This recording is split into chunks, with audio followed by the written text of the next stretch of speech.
সংসারে সব থেকে বড় ব্যক্তি কে? আপনি বলবেন এ কেমন ধরনের প্রশ্ন, কিন্তু এটা হলো সব থেকে উচিত প্রশ্ন। কেউ এর উত্তর দেবে যে সেই মহাপ্রতাপী রাজা, তিনি হলেন সব থেকে বড় ব্যক্তি, সেই বড় রাজনীতিবিদ, তিনিই সব থেকে বড় ব্যক্তি। আমি আপনাকে জানাই যে সংসারের সব থেকে বড় ব্যক্তি হলেন তিনি, যার সাথে দেখা করলে আপনি নিজেকে ছোট মনে করবেন না।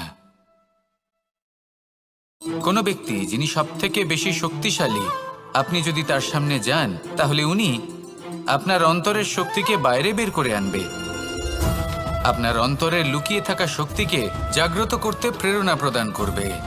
তিনি হলেন বড় ব্যক্তি, তিনি হলেন মহান ব্যক্তি। তিনি নন যিনি নিজের বল এবং ঐশ্বর্য দ্বারা আপনাকে তার সামনে ছোট প্রমাণ করবেন। এবং সেই জন্য মহাদেব আমার আরাধ্য হলেন আমার খুব প্রিয়। কারণ রাজা হোক বা ফকির, কেউ যদি ওনার সামনে যান তাহলে সে নিজেকে ছোট মনে করেন না। আপনিও যদি জীবনে অনেক বড় হতে চান তাহলে কাউকে কখনো নিজেকে ছোট মনে করতে দেবেন না। তার অন্তরে বড় হয়ে ওঠার প্রেরণা প্রদান করুন। আসুন আমার সাথে ভালোবেসে বলুন, রাধা রাধা। সংসারের একটা নিয়ম আছে, বা বলতে পারেন লোকে তাই বলে, যে শক্তিশালী হয় সে শক্তিহীনকে নত করে দেয়। এমনটাই হয়, তাই না? আবশ্যক নয়। কখনো কখনো এমনও হয় একজন অসমর্থ ব্যক্তি সমর্থ ব্যক্তিকে নত করে দেন। এটা সম্ভব, এও হতে পারে। আর এটা তখন হতে পারে যখন তার মধ্যে ভালোবাসার শক্তি থাকে। ভালোবাসার শক্তি এই সংসারে সব থেকে বড় শক্তি হয়। এই ভালোবাসার শক্তি দ্বারাই নির্ধন সুদামা আমাকে দিয়ে নিজের পা ধুইয়ে নিল, কিছু না বলেই, কিছু না চেয়েই। এই কর্মের আধার ছিল শুধুমাত্র ভালোবাসা। খুব শক্তিশালী হয় এই ভালোবাসা। ভালোবাসার শক্তি দ্বারাই আপনি হিমালয় পর্বতকে নত করতে পারেন, তাহলে কি অসম্ভব হতে পারে? এই ভালোবাসার শক্তির সঞ্চার করুন, আর এই ভালোবাসার সাথেই বলুন, রাধা রাধা। মানুষ একটা অত্যন্ত শ্রেষ্ঠ কর্ম করতে পারেন, সেটা হলো ভুলে যেতে পারা। আর সেটা বরদানের চেয়ে কম কিছু নয়। মানুষকে যখন কোনো কারণে নিজের প্রিয়জনদের থেকে দূরে যেতে হয়, তখন মনে দুঃখ জাগ্রত হয়। তিনি সেই দুঃখকে ভুলতে পারেন। কখনো কোনো সম্পর্ক থেকে যদি দুঃখ পেয়ে থাকেন, তখন সেই দুঃখকে ভুলতে পারেন। কিন্তু এই সংসারের প্রত্যেক আবেগ, প্রত্যেক বস্তু ভুলে যাওয়া উচিত নয়। বিশেষ করে আমাদের প্রিয়জন, আমাদের পরিবারের সদস্য। যখন এই সংসার থেকে ওনারা চলে যান, তখন যে সৎকর্ম ওনারা করেছেন, যে প্রেরণা ওনারা আমাদের প্রদান করেছেন, কখনো ভুলে যাওয়া উচিত নয়। যখন আপনি কোনো উঁচু স্থানে পৌঁছে যান, আপনি সাফল্য লাভ করেন, তখন সেই সকল বন্ধুদের ভোলা উচিত নয় যারা আপনার সাথে আরম্ভ থেকে ছিল, যারা সব সময় আপনাকে সাহায্য করেছে। আর সব থেকে গুরুত্বপূর্ণ কথা, আপনার বয়স যতই বৃদ্ধি পাক না কেন, মাতা পিতাকে কখনো ভুলবেন না। আপনি যতই বড় হন না কেন, আপনি তাদের সন্তানই থাকবেন। অভিজ্ঞতার দিক থেকে ওনাদের থেকে ছোটই থাকবেন। তাই সবসময় নিজের মাতা পিতাকে নিজের সাথে রাখুন, কখনো তাদের ভুলবেন না। সেই সকল ব্যক্তিদের ভুলে যাবেন না যারা দুঃখের দিনে আপনার সাথে ছিল, তবেই জীবনে সুখ পাবেন। আসুন আর আমার সাথে ভালোবেসে বলুন, রাধা রাধা।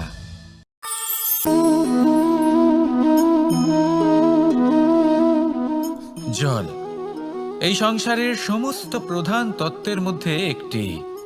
এই জল যে কোনো জ্বালা দূর করে, আগুনকে নিভিয়ে দেওয়ার ক্ষমতা রাখে, অবিরল অবিচল ভাবে প্রবাহিত হতে পারে, একে কেউ বাধা দিতে পারে না। এর পথে বাধা সৃষ্টি করলে নিজের পথ নিজেই খুঁজে নেবে, বা সে নিজেই নিজের পথ বানিয়ে নেবে, কিন্তু কখনো থামবে না।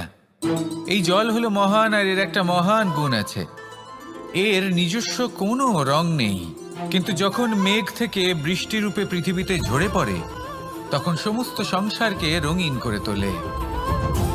যেখানে খরা হয়েছে সেখানে শ্যামল করে তোলে। যে স্থান শ্যামল, সেখানে ভিন্ন ভিন্ন প্রকারের পুষ্প ফুটিয়ে তোলে। এই জল, এই জলের মতন আমাদের হতে হবে। ওর যেমন কোনো রং নেই, আমাদেরও যেন কোনো অহংকার না থাকে।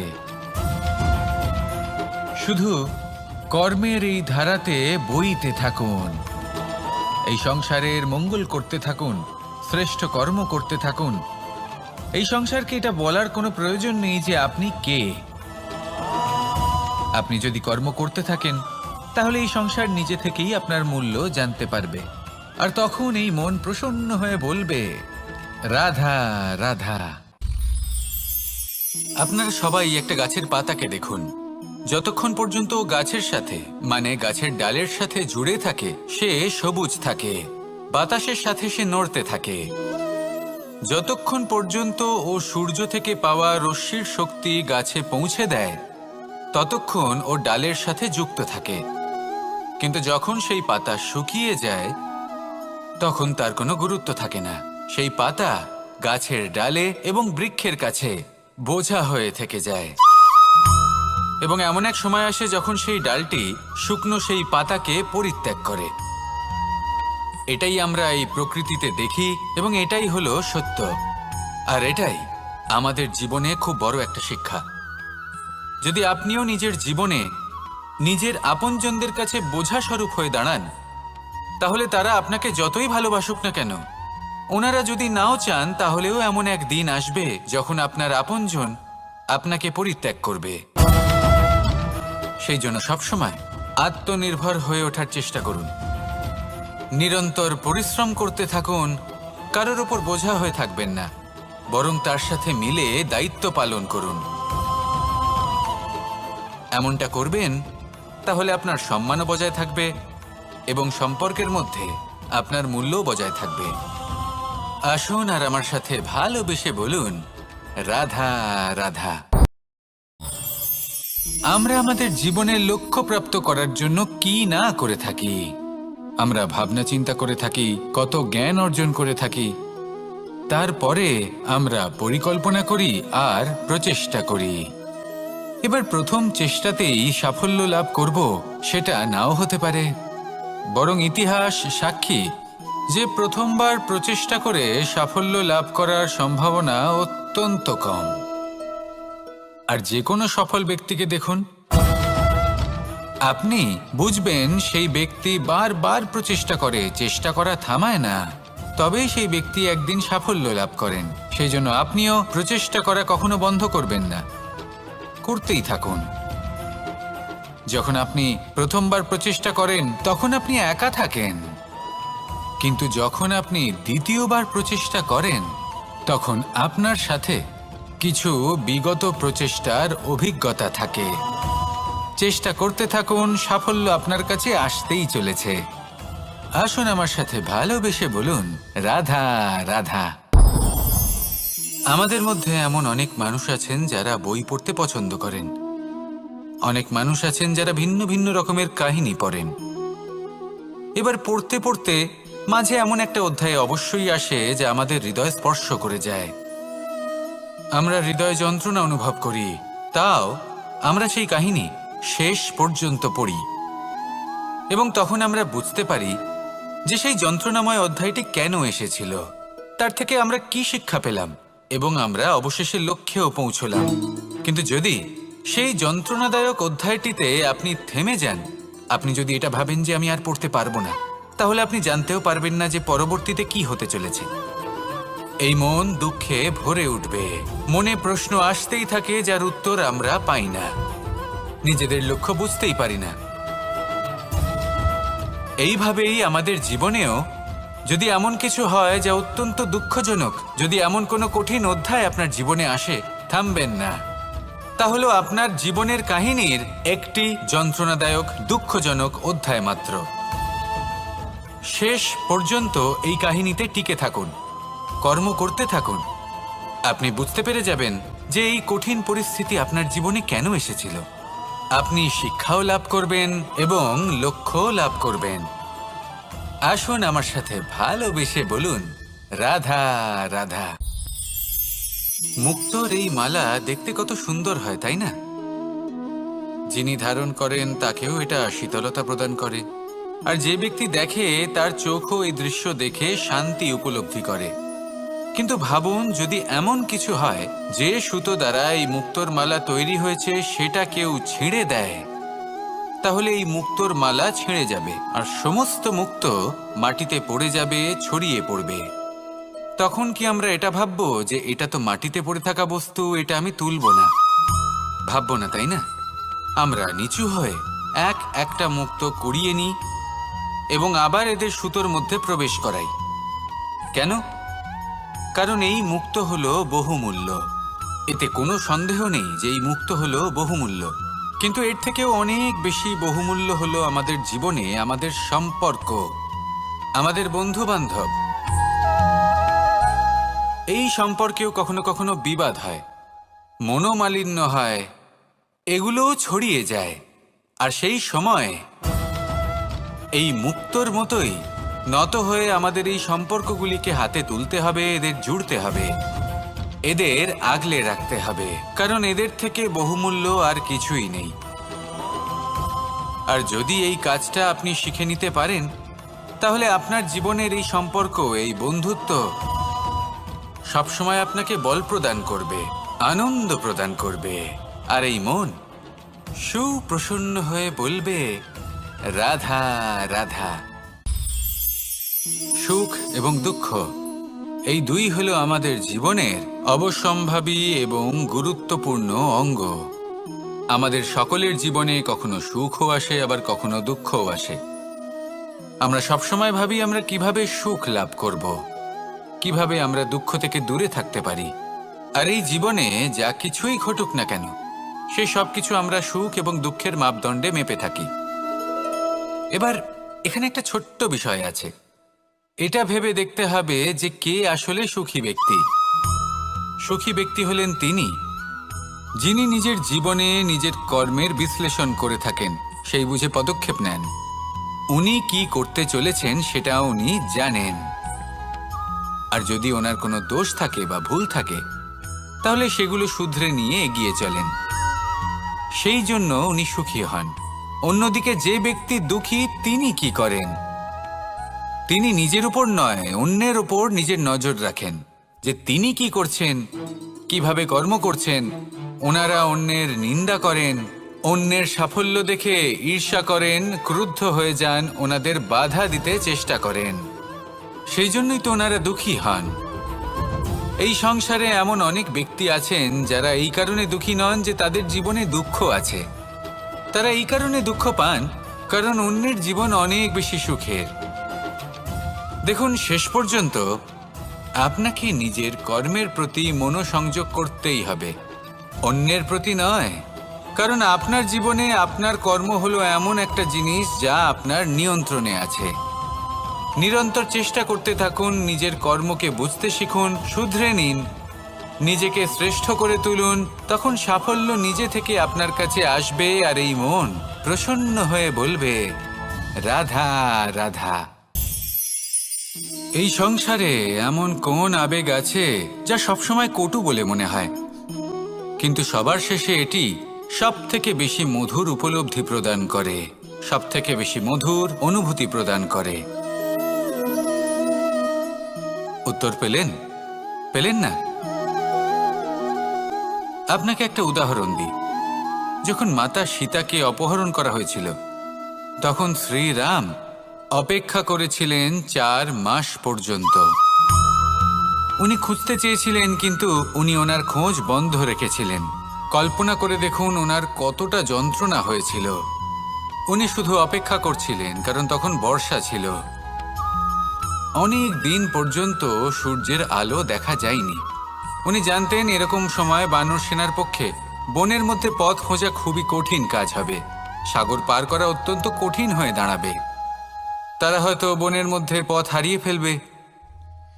উনি অপেক্ষা করলেন, আর এই অপেক্ষার ফল হিসেবে উনি কি লাভ করলেন? সাগরে সেতু নির্মাণ করলেন এবং মাতা সীতাকে সসম্মানে আবার ফিরিয়ে আনলেন। যদি শ্রীরাম অপেক্ষা না করতেন, তাহলে হয়তো এই সব কিছু কখনোই সম্ভব হতো না। এটাই হলো শক্তি ধৈর্যের। এটাই হলো আমাদের কাছে শিক্ষা। এই ধৈর্যই প্রত্যেকবার আমাদের অত্যন্ত কঠিন বলে মনে হয়। ধৈর্য ধরা অত্যন্ত কঠিন, কিন্তু অবশেষে এটাই সব থেকে শ্রেষ্ঠ ফল দান করে, সব থেকে মধুর উপলব্ধি, সব থেকে মধুর অনুভূতি প্রদান করে। তাই ধৈর্য ধরে থাকুন, সব কিছু শুভ হবে। আর তখন এই মন প্রফুল্ল হয়ে বলবে, রাধা রাধা। এই সংসারে সব থেকে ভয়ানক এবং গভীর অন্ধকার কোনটা? সেটা যখন মেঘ সূর্যকে ঢেকে দেয় এবং সংসার অন্ধকারাচ্ছন্ন হয়ে ওঠে, নাকি তখন যখন সূর্যাস্তের সময় ঘনিয়ে আসে, সূর্য ঢলে যায় এবং এই সংসারে অন্ধকার ছেয়ে যায়, নাকি সেই অমাবস্যার রাত্রি যখন চতুর্দিকে ঘন অন্ধকার থাকে এবং চন্দ্রমার প্রকাশ কোথাও থাকে না? না, এই সংসারে সব থেকে বেশি ভয়ানক অন্ধকার হলো মানসিকতার অন্ধকার। মানসিকতা খুব গভীর একটা বিষয়। এই মানসিকতাই সত্যের রূপ ধারণ করে এবং আমাদের এই মানসিকতা এবং বিবেকে একটা সূর্য থাকে। যদি আমরা এটা জীবন থেকে বের করে ফেলি, তাহলে নিরাশা, হতাশা, অসফলতা এর এমন এক ঘন অন্ধকারে আমরা ফেসে যাব যে তার থেকে বাইরে বের হওয়া প্রায় অসম্ভব ব্যাপার হয়ে দাঁড়াবে। বড়ই কঠিন হয় সেই সময়। সেই জন্য ইতিবাচক মনোভাব থাকা খুব প্রয়োজনীয়। এটা ভাববেন না যে এটা আমার সাথে কেন হলো, এই সমস্যা কেন এলো, ওই ব্যক্তি আমার সাথে এটা কেন করলেন। এটা ভাবুন যে আমি জীবনে যে পরিস্থিতিতে দাঁড়িয়ে আছি তার থেকে আমি ঠিক কিভাবে বাইরে বেরোতে পারবো। যতই ঘন অন্ধকার থাকুক না কেন, খুব ছোট একটা প্রদীপের প্রকাশ আমাদের পথপ্রদর্শক হয়ে দাঁড়াতে পারে। আর আমাদের জীবনে এই ছোট্ট একটা প্রকাশ হলো আশা। এই আশার একটি কিরণ আমাদের অত্যন্ত গাঢ় অন্ধকারেও পথ দেখাতে পারে। তাই এই আশাকে সবসময় মনে প্রজ্বলিত করে রাখুন।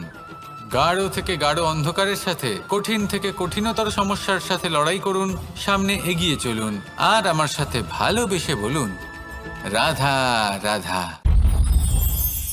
এই সংসারে যখনই কোনো সমস্যা আসে, তখন আমরা আমাদের সব থেকে বড় সম্বলের কাছে আশ্রয় খুঁজি, তা হলো আমাদের বিশ্বাস। এবার প্রশ্ন হলো এটাই যে এই বিশ্বাস কার উপর করা যেতে পারে? পরিবারের ওপর, বন্ধুর ওপর, নাকি তাদের ওপর বিশ্বাস করা উচিত যাদেরকে আমরা কখনো সঙ্গ দিয়েছি? দেখুন, এই সংসারে বিপদের সম্মুখীন হলে কে আপনাকে সাহায্য করবে সেটা নির্বাচন করা আপনার হাতে নেই। সেটা সেই সকল ব্যক্তির উপর নির্ভরশীল যে তারা আপনাকে সাহায্য করবে নাকি করবে না। অর্থাৎ যখনই কোনো বিপদ আসে, সর্বপ্রথম তার সম্মুখীন আমাদের নিজেকেই হতে হয়, আর তার জন্য প্রস্তুত থাকা প্রয়োজনীয়। সেই শক্তি, সেই সাহস অর্জন করা প্রয়োজনীয়। দেখুন, যখনই অন্ধকার আসে তখন সবার আগে কে আপনাকে ত্যাগ করে চলে যায়? আপনার নিজেরই ছায়া। এই অন্ধকারের সম্মুখীন হতে হয় অন্তরের প্রদীপের দ্বারা, অন্তরের আত্মা দ্বারা। তবেই আপনি অন্ধকারের ওপর জয়লাভ করতে পারবেন। সেই জন্য যে বিপদই আসুক না কেন, নিজেকে তার জন্য প্রস্তুত রাখা উচিত। সেই সাহস নিয়ে আসুন। এমন কোনো বিপদ নেই যা আপনাকে ভেঙে দিতে পারে।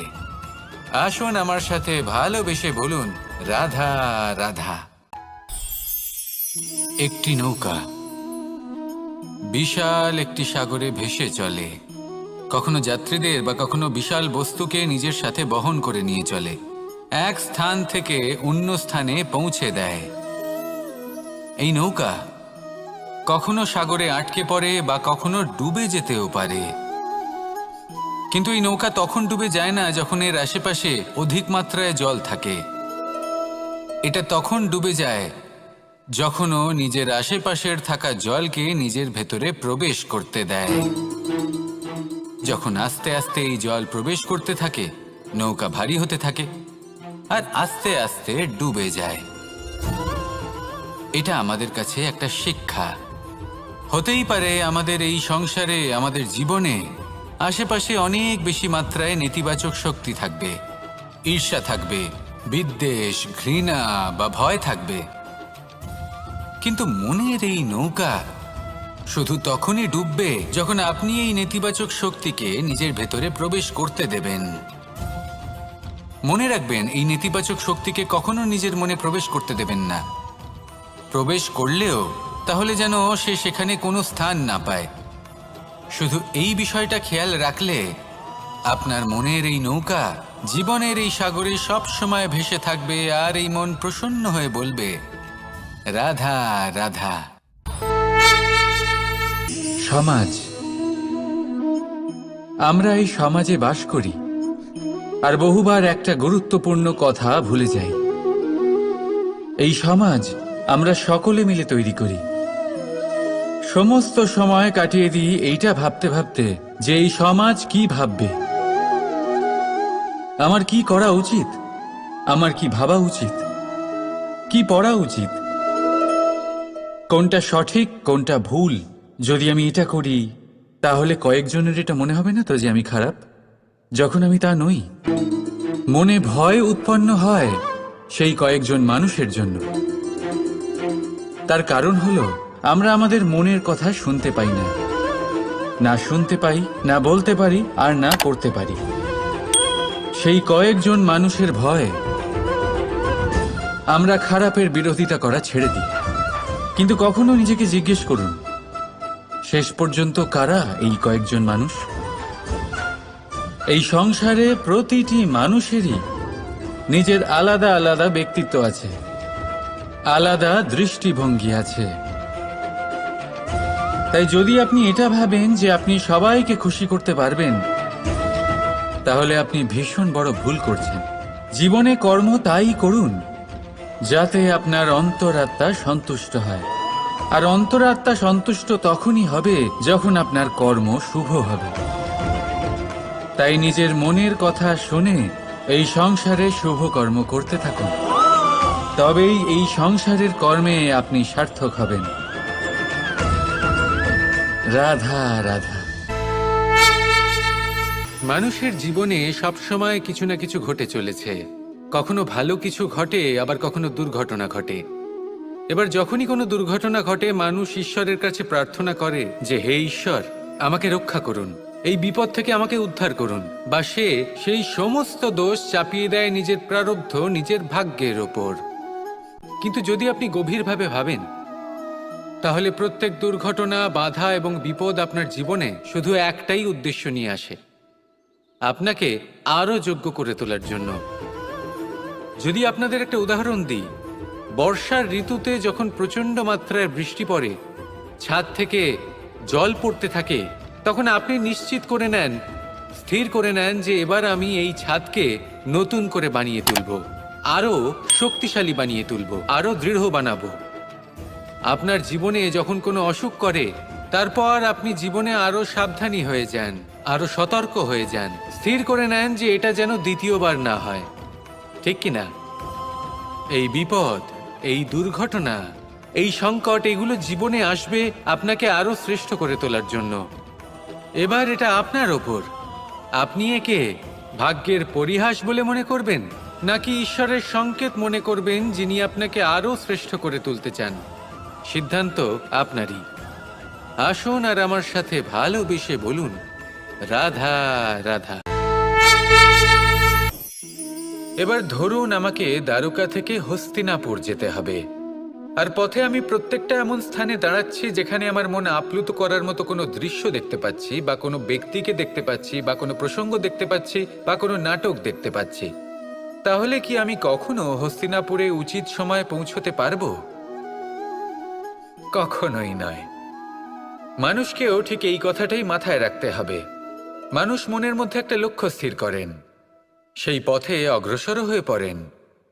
এবার সেই পথে এগোতে এগোতে অনেক মানুষজন, অনেক ঘটনা, অনেক সমস্যা চলে আসে, যার ফলে তার মন বিচলিত হয়ে পড়ে। যদি মন বিচলিত হয়ে যায়, তাহলে লক্ষ্যের প্রতি কিভাবে একাগ্রচিত্ত হবেন? সেই জন্য অত্যন্ত আবশ্যক যে আপনি সময়ের সদ্ব্যবহার করুন সেই পথে চলার জন্য। সেই পথে সামনে এগোতে থাকুন, চোখ থাকবে শুধু লক্ষ্যের দিকে। যখনই আপনি বুঝবেন যে আপনি লক্ষ্যভ্রষ্ট হচ্ছেন, আবার সেই পথে নিজেকে টেনে আনুন। ঠিক এইভাবেই এগোতে থাকুন, সাফল্যের শিখরে গিয়ে পৌঁছন আর সেখানে গিয়ে আনন্দের সাথে উচ্চ স্বরে বলুন, রাধা রাধা। কোনো এক সময়ের ঘটনা এটা। মা এবং বাবা হাটে গিয়েছিলেন। তখন আমি আর দাদা গিয়েছিলাম গরু চড়াতে। আমরা বাড়ি ফিরে এলাম, আর মা সেই সময় একটা কাজ করতেন। যখনই হাটে যেতেন দরজা তালা বন্ধ করে যেতেন।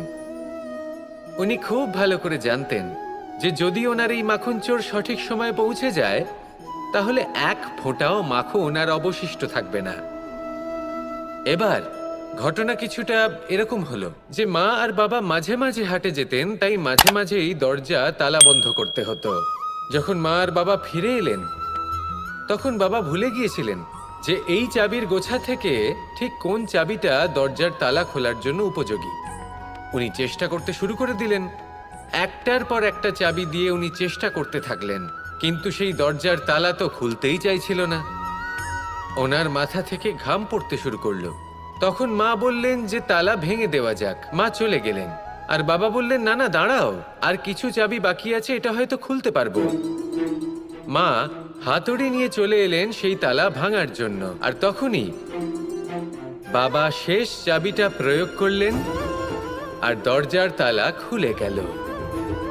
যদি উনি চেষ্টা না করতেন তাহলে এই তালাটাও ভেঙে যেত আর চাবিটাও নষ্ট হয়ে যেত, ঠিক কিনা? এবার এই ঘটনাটা আমি দেখেছিলাম, আর আমার মনে হলো যে কখনো কখনো এই চাবির গোছার মধ্যে থেকে শেষ চাবিটাও কিন্তু জীবনের দরজা খুলে দিতে পারে। সেজন্য আপনি যদি জীবনে সাফল্য লাভ করতে চেষ্টা করেন, নিজের লক্ষ্যে পৌঁছতে চান, তাহলে হার মানবেন না। হয়তো দেখবেন আপনার পরবর্তী প্রচেষ্টা বা এই অন্তিম প্রচেষ্টা আপনাকে সাফল্যের পথে নিয়ে গেল। তাই নিরন্তর প্রচেষ্টা করতে থাকুন, জীবনে সাফল্য লাভ করুন, আর আমার সাথে ভালোবেসে বলুন, রাধা রাধা। মানুষ নানান ধরনের বাসনা পোষণ করেন। তাদের নানান ইচ্ছে থাকে, অভিলাষা থাকে, নানান কামনা করতে থাকেন, স্বপ্ন দেখেন, প্রার্থনা করেন যেন তা সফল হয়, নিজের সম্পন্নতা কামনা করেন, আর শেষে নিরাশ হয়ে যান কারণ এসব কিছুই পান না। আপনাকে একটা ছোট্ট উদাহরণ দিই। জঙ্গলের রাজা কাকে বলা হয়? সিংহকে।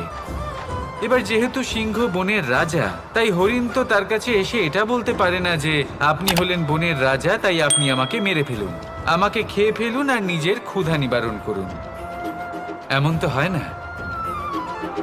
সিংহ যতই বনের রাজা হোক, তাকেও পরিশ্রম অবশ্যই করতে হয়, তবেই তার ক্ষুধা নিবারণ হয়। সেইভাবেই আপনার সমস্ত স্বপ্ন, আপনার সমস্ত ইচ্ছে, আপনার সমস্ত অভিলাষা, সমস্ত আকাঙ্ক্ষা পূরণ হবেই, অবশ্যই হবে, পরিশ্রমের দ্বারা। শুধু ভাবলেই হবে না। তাহলে আপনিও জীবনে পরিশ্রম করুন, নিজের সমস্ত স্বপ্ন পূরণ করুন, আর আমার সাথে ভালোবেসে বলুন, রাধা রাধা। ভগবান আর ভক্ত যখন একাকার হয়ে যায়, যখন ভক্ত তার ভগবানের প্রতি এবং নিজের জীবনের উদ্দেশ্যের প্রতি সম্পূর্ণরূপে সমর্পিত হয়, তখন জন্ম নেয় ভক্তি।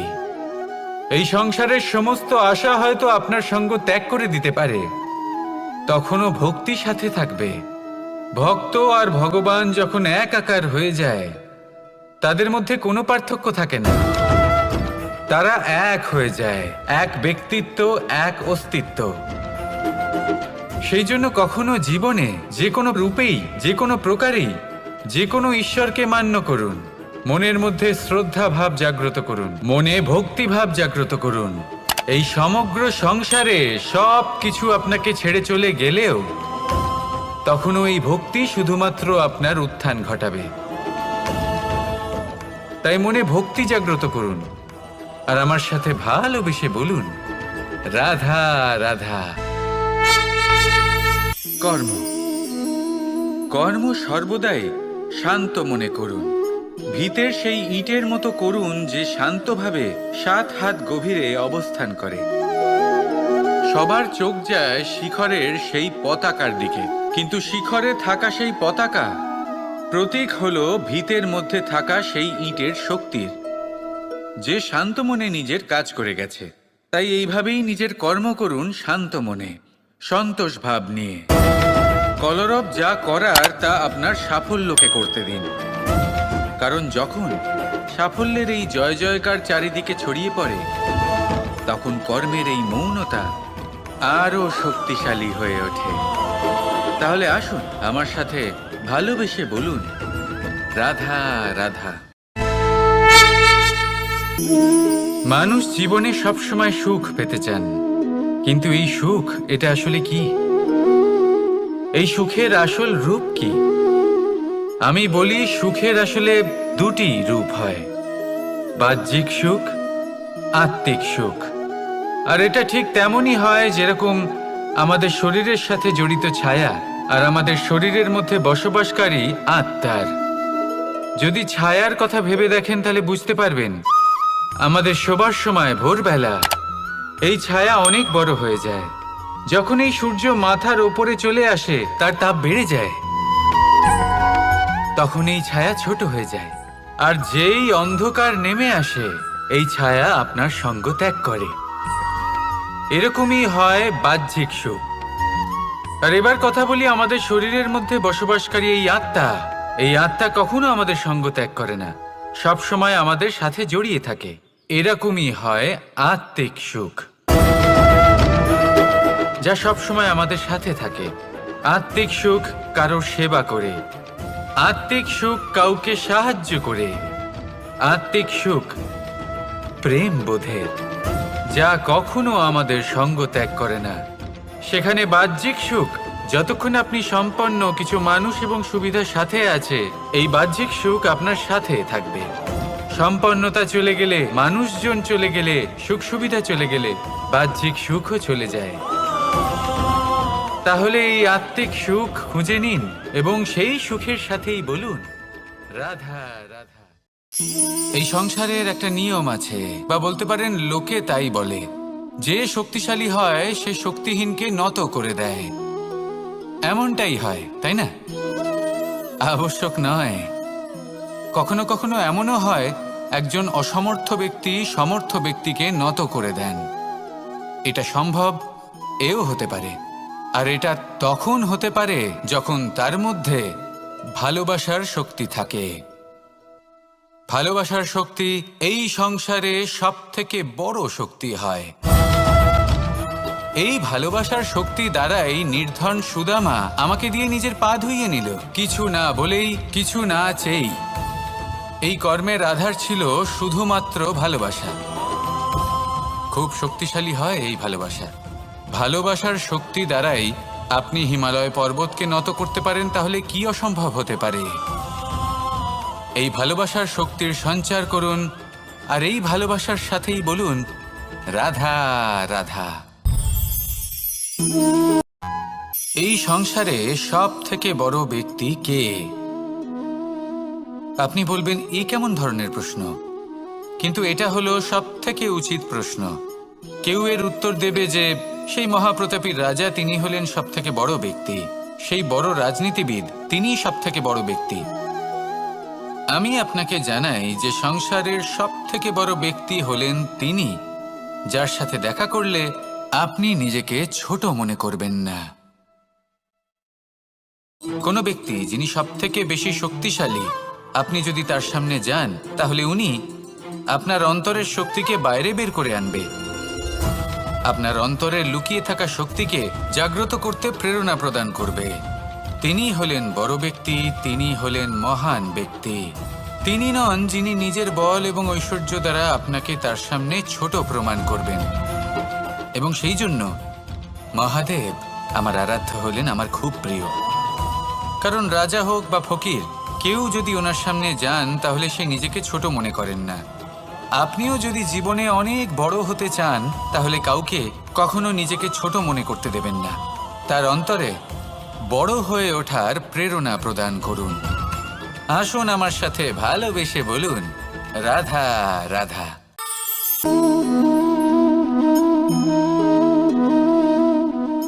জল এই সংসারের সমস্ত প্রধান তত্ত্বের মধ্যে একটি।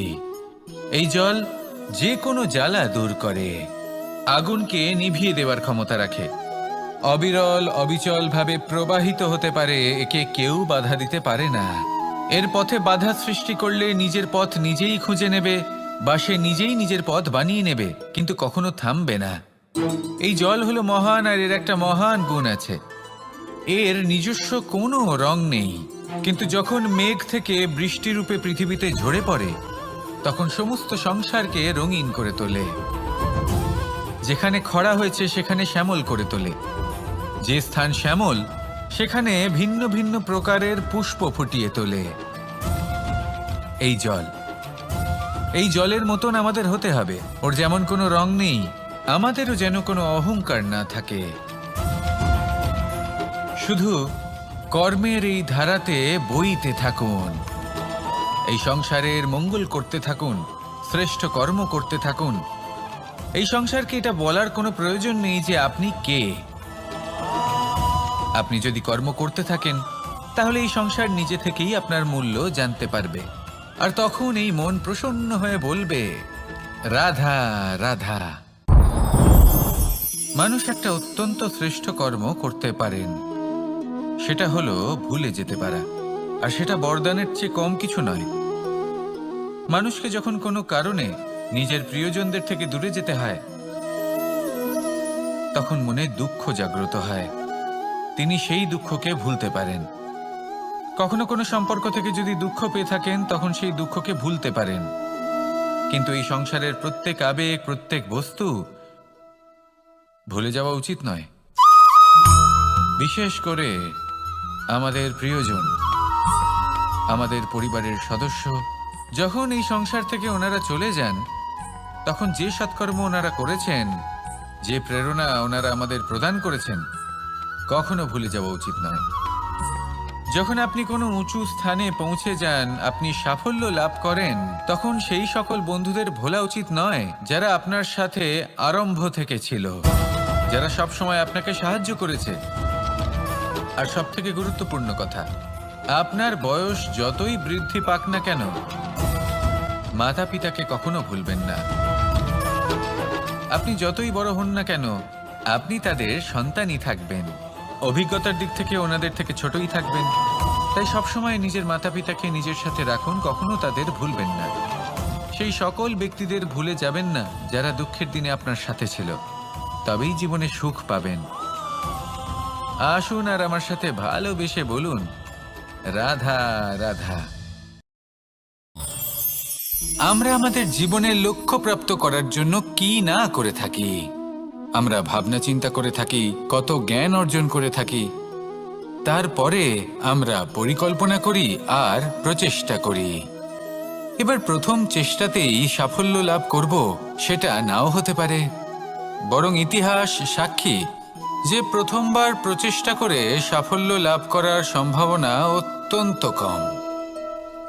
আর যে কোনো সফল ব্যক্তিকে দেখুন, আপনি বুঝবেন সেই ব্যক্তি বারবার প্রচেষ্টা করে, চেষ্টা করা থামায় না, তবেই সেই ব্যক্তি একদিন সাফল্য লাভ করেন। সেই জন্য আপনিও প্রচেষ্টা করা কখনো বন্ধ করবেন না, করতেই থাকুন।